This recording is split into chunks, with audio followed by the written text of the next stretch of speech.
Hello, my name is Johann Freudenberg from Hanover, Germany. Do you think we are in a commodity bubble? Thank you. Well, certainly not in agricultural commodities. They haven't done anything if you're talking about wheat or corn or soybeans or something. But if you get into the metals, oil, there's been a terrific move. The most extreme probably has been copper, and I would say that oil, if you go back a few years to when it was at $10 a barrel, it's been more extreme than copper. But you are undoubtedly, it's like most trends. At the beginning, it's driven by fundamentals, and at some point, speculation takes over. The very fact that the fundamentals cause something that people have looked at for years without getting excited about. Fundamentals change the picture in some way. Copper does get a little short, or people get a little worried about currency and maybe gold goes up or whatever it may be. But it's that old story of what the wise man does in the beginning, the fool does in the end. And with any asset class that has a big move that's based initially on fundamentals is going to attract speculative participation at some point, and that speculative participation can become dominant as time goes by, and famous case always being tulip bulbs. I mean, tulips may have been more attractive than dandelions or something, so people paid a little more money for them.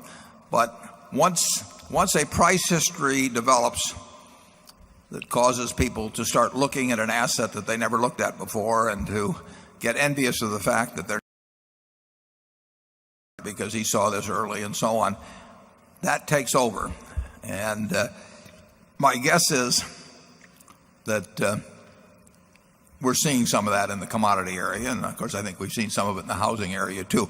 How far it goes, you never know. I mean, some things go on to just unbelievable heights, and then silver went back in there. That was manipulation to some extent, but it got up to $50 an ounce very briefly back in the early 80s. But the eyes of the world that never looked at silver when it was $1.60 or something, or $1.30 back in the 60s, everybody in the world was looking at it, and some were shorting and some were buying, but it becomes a speculative football. And my guess is that an awful lot of the activity in something like copper now is speculative on both sides of the market. If it goes to $5 a pound, who knows? But you are looking at a market that is responding more to speculative forces now than to fundamental forces, in my view. Charlie? Well, I think we've demonstrated how little we know about commodity prices by our very skillful operations in silver. I think you can change that from R to it's mine. Actually, I bought it very early. I sold it very early.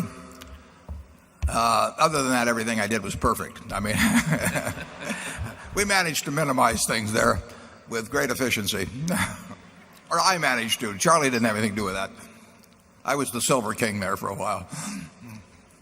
We did make a few dollars on it, but we're not good at the game of, when it gets into the speculative area, figuring out how far a speculative boom will go. If the fundamentals are attractive, we think we're getting a lot for our money, buying equities or whatever it may be. We'll make some money. We may not make as much money, remotely as much money as somebody who is plays out the last 30 days or 30 weeks of a real wild orgy. I mean, these things, they tend to be the wildest toward the end. But that gets back to the question, of Cinderella the ball. I mean, you're there, you're having a wonderful time, the punch bowl is flowing, the dance partners are getting prettier all the time, and at midnight it's going to turn to pumpkins and mice.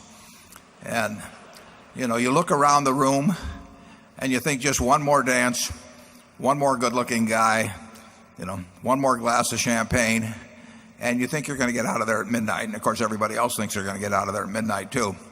And in the end, it does turn to pumpkins and mice. And in this game, as I've said, Adam Smith said it many years ago. A fellow named Jerry Goodman wrote under the pseudonym of Adam Smith. Says the problem with that particular dance for Cinderella is that there are no clocks on the wall. And in the markets, if you're talking copper now, if you're talking internet stocks in 1999, if you're talking uranium stocks in the 1950s, there are no clocks on the wall. And the party does get to be more fun, minute after minute, hour after hour, and then it does turn to pumpkins and mice.